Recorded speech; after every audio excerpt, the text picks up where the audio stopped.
사무엘상 3장 1절부터 10절까지를 같이 한 목소리로 공독하겠습니다. 아이 사무엘이 엘리 앞에서 여호와를 섬길 때에는 여호와의 말씀이 희귀하여 이상이 흔히 보이지 않았더라. 엘리의 눈이 점점 어두워가서 잘 보지 못하는 그때에 그가 자기 처소에 누웠고 하나님의 등불은 아직 꺼지지 아니하였으며 사무엘은 하나님의 궤 있는 여호와의 전 안에 누웠더니 여호와께서 사무엘을 부르시는지라. 그가 대답하되 내가 여기 있나이다 하고 엘리에게로 달려가서 이르되 당신이 나를 부르셨기로 내가 여기 있나이다 하니 그가 이르되 나는 부르지 아니하였으니 다시 누우라 하는지라. 그가 가서 누웠더니 여호와께서 다시 사무엘을 부르시는지라. 사무엘이 일어나 엘리에게로 가서 이르되 당신이 나를 부르셨기로 내가 여기 있나이다 하니 그가 대답하되 내 아들아 내가 부르지 아니하였으니 다시 누우라 하니라. 사무엘이 아직 여호와를 알지 못하고 여호와의 말씀도 아직 그에게 나타나지 아니한 때라. 여호와께서 세 번째 사무엘을 부르시는지라. 그가 일어나 엘리에게로 가서 이르되 당신이 나를 부르셨기로 내가 여기 있나이다 하니 엘리가 여호와께서 이 아이를 부르신 줄을 깨닫고 엘리가 사무엘에게 이르되 가서 누웠다가 그가 너를 부르시거든 내가 말하기를 여호와여 말씀하옵소서 주의 종이 듣겠나이다 하라 하니 이에 사무엘이 가서 자기 처소에 누우니라. 여호와께서 임하여 서서 전과 같이 사무엘아 사무엘아 부르시는지라. 사무엘이 이르되 말씀하옵소서 주의 종이 듣겠나이다 하니. 아멘.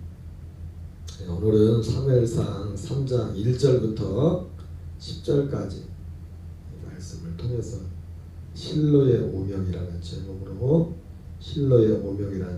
하나님의 말씀을 전하도록 하겠습니다. 우리가 오명이라고 할 때 오명이라는 것은 더러워진 이런 명예, 이름이나 명예가 더럽혀졌을 때 오명이라고 이렇게 말하죠.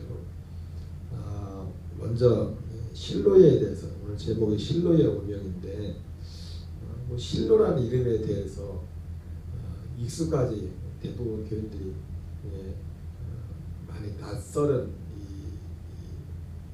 이름으로 들릴 수도 있습니다. 그러나 사실 실로는 이스라엘 역사 가운데 대단히 중요한 지명이죠. 이스라엘 역사 가운데 저는 하나님의 마음이 이 실로를 향한 하나님의 마음이 그 어느 때보다도 굉장한 기대와 어떤 하나님의 그런 마음이 있었던 장소이기도 했습니다. 이 실로는 우리가 잠깐 보면은 실로는 어떤 곳이냐면은 이스라엘 백성들이 출애굽하고 나서 이제 40년이라는 시간 지나고 나서 이제 여호수아를 통해서 이제 가나안 땅을 이제 들어가게 되지 않습니까? 특별히 나오는 이 명칭 중에서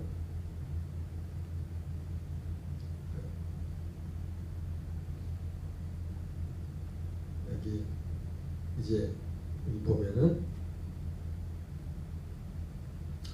길갈이라는 곳이죠. 길갈이라는 곳이 있는데 이 길갈을 중심으로 해서 가나안 땅을 건너고 나서 요단강을 건너서 이스라엘 백성들이 이제 이 길갈을 중심으로 해서 한 6년여 동안 이제는 전쟁을 치르죠. 약속의 땅을.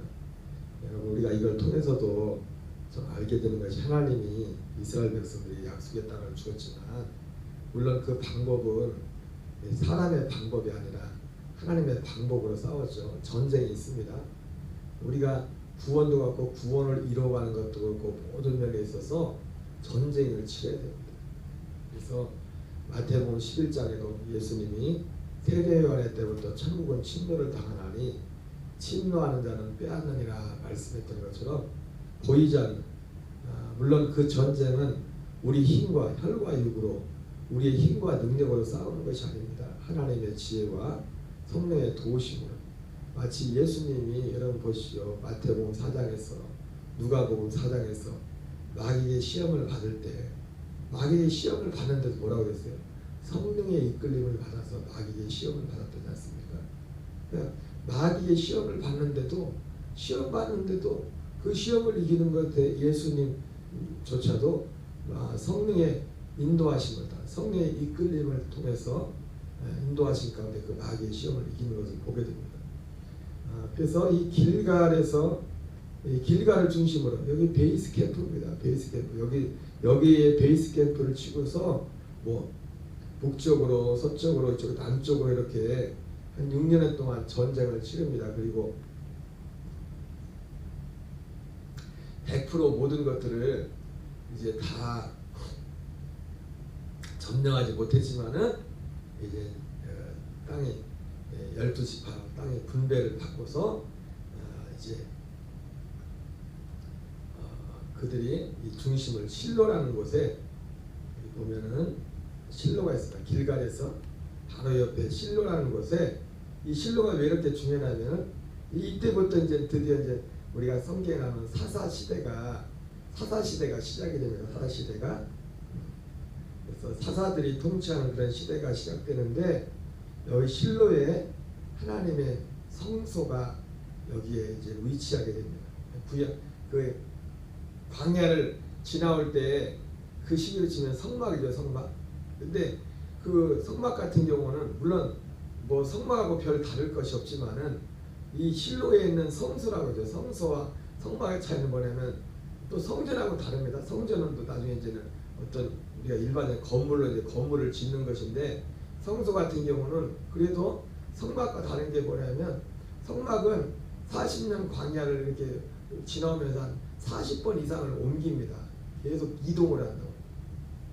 어떤 분들은 그 성막이 이동한 그 횟수가 마태복음 1장에 나오는 그 족보가 나오는 그 족보 숫자하고도 거의 똑같다고 그렇게 말씀. 저는 뭐 그런 걸 뭐 세보지는 않았는데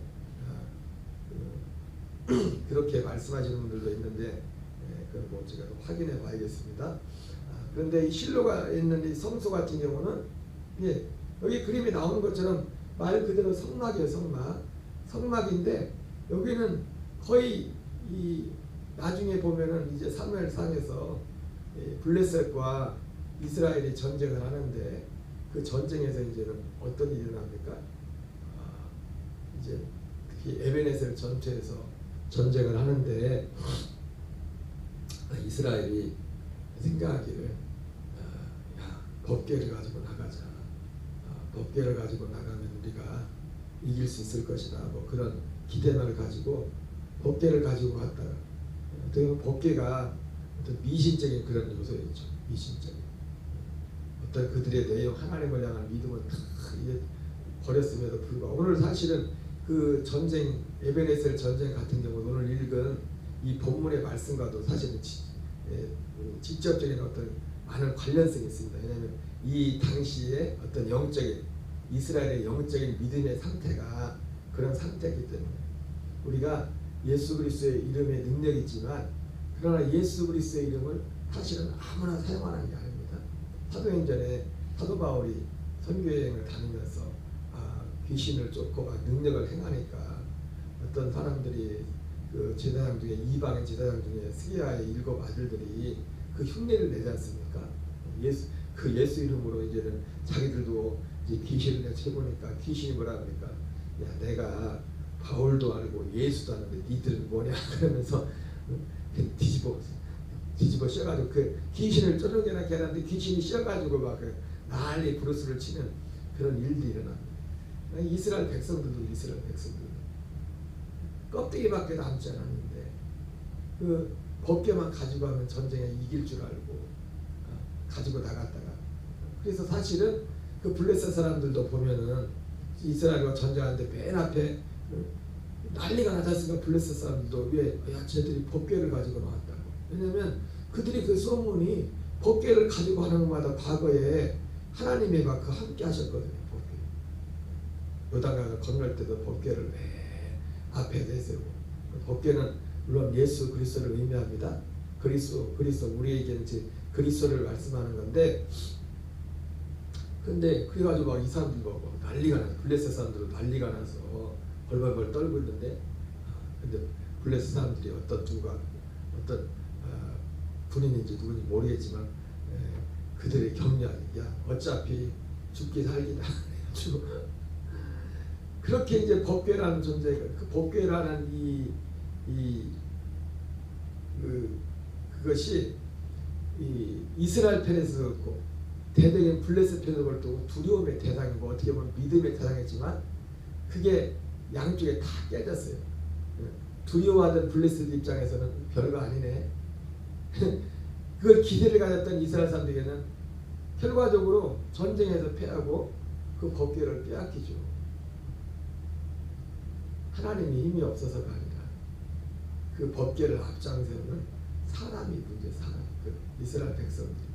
어쩌면 오늘 본문에 나오는 본문의 내용, 전후의 모든 내용들이 사실은 그러한 이스라엘의 어떤 영적인 상황들을 잘 보여준 단면이 오늘 읽은 본문이기도 합니다. 어쨌든 이 실로에서 그 법궤를 뺏기 전까지, 그래서 이때부터는 이제는 원래 근데 이 가나안 땅에 들어오고 나서 이 실로에 성소가 있으면서 거의 300년 이상 가까이 이 한 장소에만 있었어요. 그래서 여기 모양은 성막하고 모양이 똑같지만은 이걸 보통 성소라고 다른 점은 뭐냐면 실제로 이동식이지만 이동하지 않는 한 자리에 실로에만 에베네셀 전투에서 법궤를 빼앗기 직전까지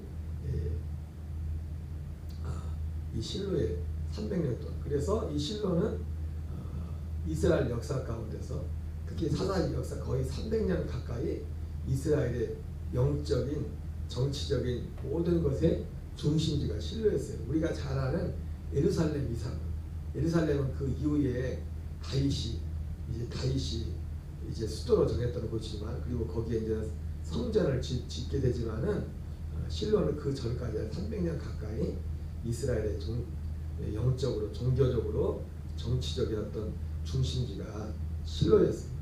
그래서 실로는 굉장히 중요한 곳이었습니다. 그런데 이 실로에 대해서 지금 오늘 제목이 실로의 오명이라고 하는데, 성경에 보면은 실제로 명예스럽지 못한 실로 하면은 후대의 사람들한테는 실로라는 이 명칭 자체가 굉장히 수치스러운 일, 하나님의 심판과 어떻게 보면 저주의 상징으로 그렇게 많이 불렸습니다. 특히 에레미야에서 보면 에레미야는 이스라엘의 이 유다 왕국의 사사 시대 이어서 바로 이어진 그것이 왕국 시대지 않습니까? 왕국, 이제 왕이 이제 처음 세워지는. 특별히 앞서 이 실로의 이 사사 시대에 대해서 잠깐 말씀드렸지만, 아까 처음에 말씀드린 것처럼 하나님이 이 왕국 다윗이 세운 그 다윗으로 시작되는 그 왕국 시대 못지않게 하나님의 관심이 사실은 여러분 가정에서도 어떻게 보면은 이스라엘이 하나님께서 광야를 애굽에서 나오게 하는 목적이 뭐예요? 목적지가 광야가 아니라 약속의 땅에 들어가는 거잖아요. 약속의 땅에서 하나님을 섬기는 거잖아요. 이것은 아브라함과 이삭과 야곱이 약속의 땅에서 하나님을 섬겼던 것처럼 그 약속을 바라보면서 그 믿음을, 아직 그 믿음이 오진 않았지만은 그 하나님의 나라를 세워가는 것이 약속의 땅 가나안 땅이었거든. 그래서 율법을 주었고 제사장들과 여러 사람들을 세워줬단 말이에요. 그리고 어떻게 보면 이 왕이 세워지는 사울 시대보다 사실은 이 사다 시대가 하나님께서 사실은 더 이상적으로 더 관심을 가지고 더 마음을 가지고 쏟았던 그 어떤 정치 시대였습니다. 사다 시대에 어떤 그 신앙적인 어떤 그것을 잘 보여주는, 사다 시대의 특징을 보여주는 가장 말씀 중에 하나가 사사기 17장하고 이제 마지막 21장에 나오는데 똑같은 구절이 나오죠. 이 사다 시대에는 이때에는 이스라엘의 왕이 없으므로 사람들이 다 자기의 소견에 옳은 대로 행했다. 물론 거기에 부정적인 거기 의미가 내포되어 있지만은 그러나 그 말씀 가운데는 단지 부정적인 그 의미만, 결과론적으로는 그 문장 하나가 사사시대였던 부정적인 그런 것들을 보여주지만은 그러나 그 한 문장 속에는 하나님의 어떤 그 중심이, 이스라엘 백성들을 향한 중심이 들어있는 것입니다. 그것이 뭐냐면 그때는 왕이 없었어요. 나중에 이스라엘 백성들이 나중에 와서 어떻게 해요? 우리도 왕을 달라고 하잖아요. 하나님 사무엘한테 와가지고 우리에게도 왕을 달라, 이방인들처럼. 원래 하나님께서 계획하셨던 것은 왕을 세우는 게, 세상 나라는 세상 임금이 있었지 않습니까? 임금을 세워서 임금이 통치를 했는데 하나님의 원래 하나님의 이스라엘을 향한 하나님의 통치 계획은 뭐냐면 하나님이 직접 왕이 되셔서 하나님이 다스리는 거였어요. 그러니까 인간적인 입장에서 볼 때는 사실은 합리적인 제도는 못 되죠. 그냥 하나님을 빼버리면. 이방인은 왕이 있어서. 근데 이스라엘은 땅도 적은데 12지파마다 그 지파별로, 지금으로 하면 지방자치제도 중앙에 어떤 중심이 있는 거죠. 지방자치제도로. 그래서 사사시대에 이렇게 전쟁을 치른 것도 보면은 이스라엘 전체가 같이 합쳐서 전쟁을 싸웠다기보다도 어느 일부 지파들이 관련해서 전쟁했던 걸 봅니다. 그러니까 여러 가지로 힘겹고 버거운 게 많았죠. 여러분 우리도 육신의 생각 가운데 그런 어떤 사실은 그런 요소들이 있죠. 응? 우리가 하나님과 기도하며 하나님과 도와주고 옛날에 목사님들이 그런 말씀을 합니다. 야, 그래도 옛날에 힘들었을 때 그때가 좋았다고. 마치 그것은 뭐와 같은 겁니까? 그때 힘들고 어려웠지만 힘들기 때문에 더 하나님을 의지하고, 힘들기 때문에 더 바라볼 것이 주님밖에 없기 때문에 그래서 하나님의 도우심들이 많았어요. 근데 지금은 지나고 나서 이제 오래 목회했던 옛날 목사님들이 하시는 말씀. 근데 이제는 어려울 때를 좀 지나고 좀 이제 살만하고 목사님도 교회도 좀 자리를 잡고 그러면은 그냥 보통 하는 말이 그때가 좋았다 그런 말들을 합니다. 그런데 그 목사님한테 그때로 돌아가시려고 그러면은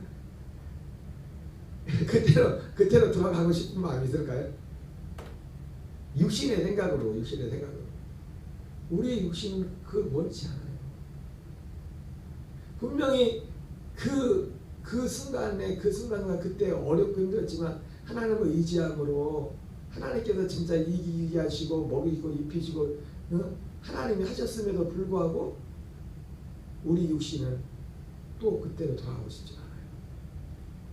어떤 우리 속에서는 그 마음의 속에서는 그때를 어떻게 동경하는 그런 마음도 있지만은, 그러니까 어떻게 보면 이스라엘의 사사시대라는 것이 그럴 수 있어요. 굉장히 불편하고 힘들고, 그러나 하나님이 그때마다 하나님이 사사를 세워가지고 사사들이 어쨌든 그 전쟁에서 사사가 세우면은 그들이 가서 하나님이 12지파가 똘똘 뭉친 것도 아니고 어느 일부 지파, 때로는 한 지파만 가서 적들과 전쟁을 싸우는 그런 정말 어려운 그런 시기였지만 그럼에도 불구하고 그들이 하나님 이기하셨어요. 근데도 마치 육신의 생각이 그렇듯이 정말 모든 것이 부족하고 모든 것이 힘들어 지금에 비교할 때는 풍족하지 못했던 그때가 오히려 하나님이 함께 하심이 더 분명했고 하나님의 기도의 응답도 더 분명했고 그랬었는데 막상 마치 아마 그런 느낌이었을지 몰라. 이스라엘이 나중에 이제 사무엘한테 왕을 구합니다. 그러나 하나님께서 이 실로 시대가 나중에 다윗으로부터 시작되는 예루살렘이 이제 대표지 않습니까? 왕정 시대는. 그 시대보다도 그때는 왕정 시대, 왕이 없었다. 이스라엘 백성들 편으로는 정말 불편하고 더 힘든. 어떻게 보면 이 사사시대 하나님이 자식으로 하면은 첫 아들이 첫 아들을 낳아서 뭔가 첫 아들에 대한 기대가 있지 않습니까? 더 큰 기대가 둘째, 셋째에 대한 기대가 있겠지만은 그런 어떤 기대를 가진 그것이 어쩌면 예루살렘보다 이 실로에 대해서 하나님이 더 큰 기대가 더 큰 마음이 있었어요. 왜? 하나님이 원하시는 형태이기 때문에. 하나님은 기뻐하지 않았습니다. 이스라엘이 왕을 구하는 걸 기뻐하지 마지못해서 하나님이 들어주신 것이지. 하나님은 그래서 우리는 주님 앞에 우리 육신의 생각에 우리 육신이 그런 우리에게는 여전히 우리에게도 왕을 구한 이스라엘 백성들 같은 그런 피가 옛사람에게는 그런 피가 여전히 흐르고 있기 때문에 우리는 늘 겸손히 주님 앞에 우리는 기도해야 됩니다.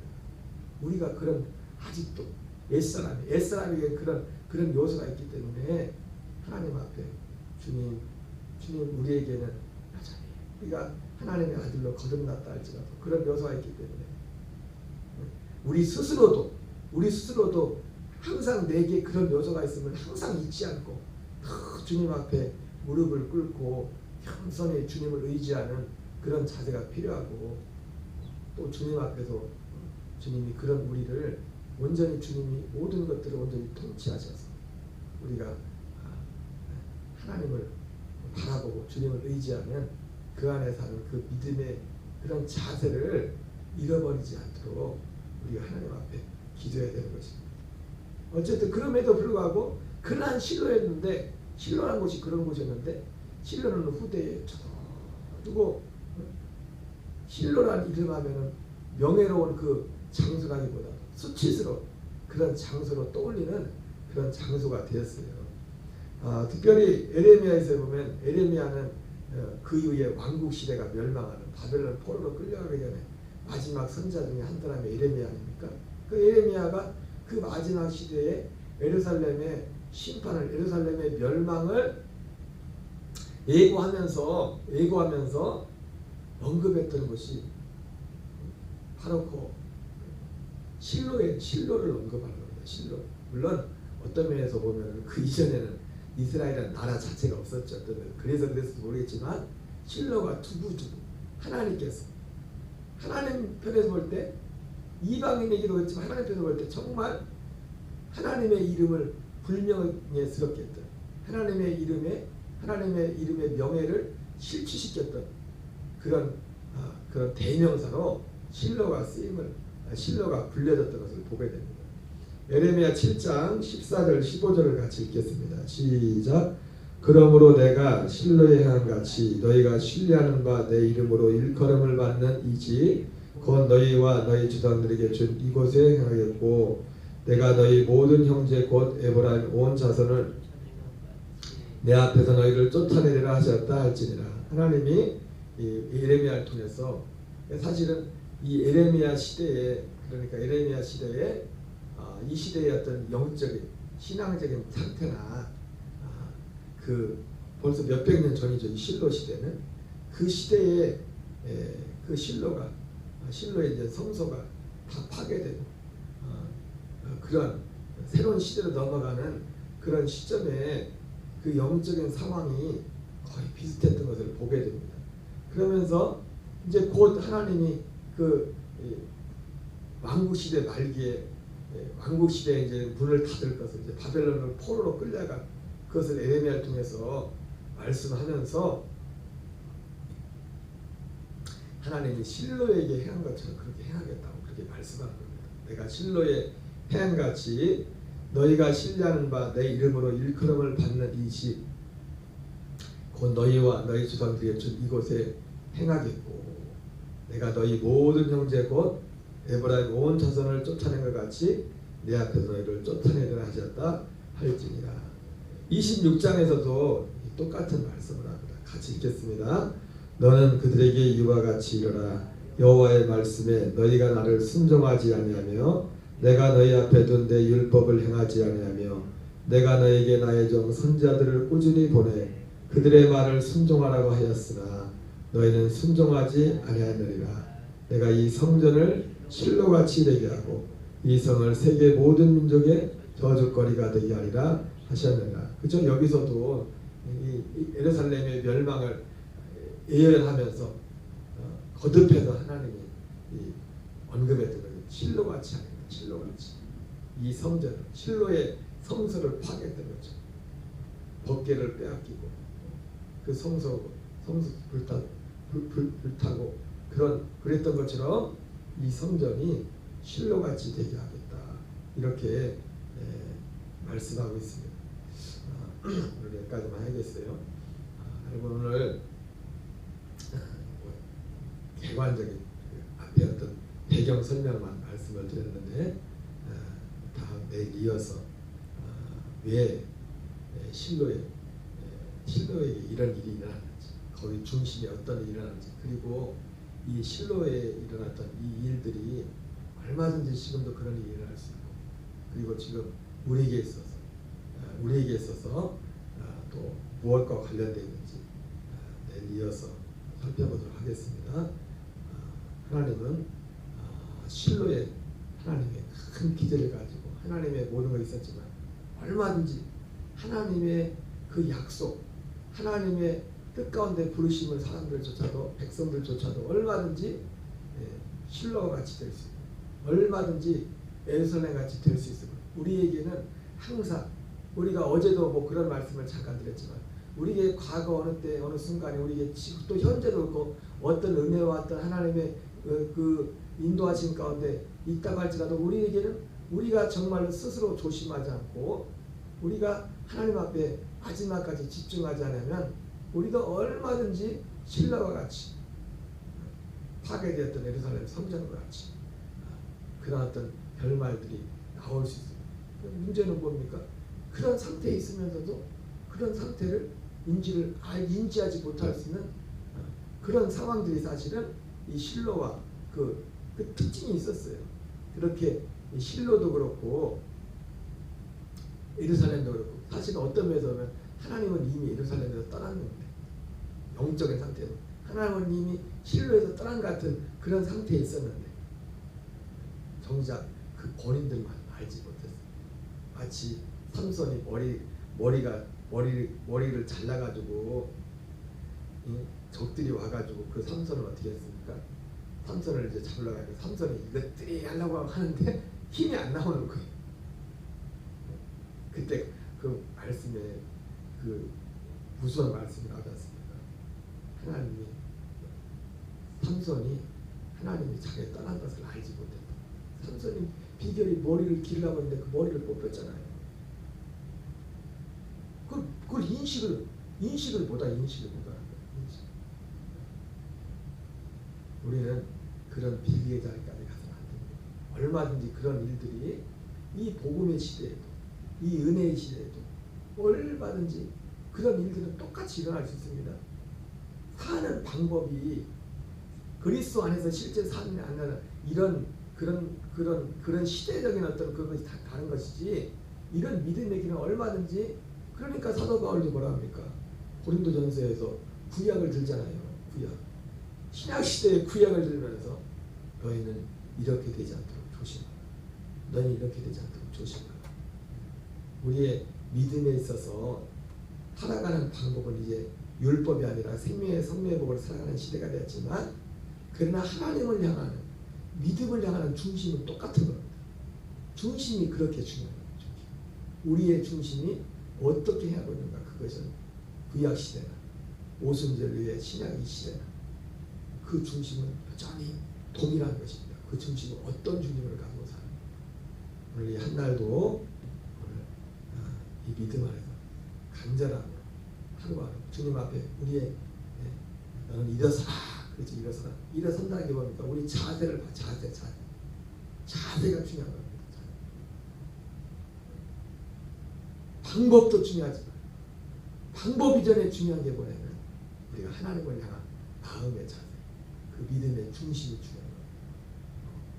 우리 한날도 주 안에 승리하는 저와 여러분 되시기 바랍니다. 주기도문으로 마치겠습니다.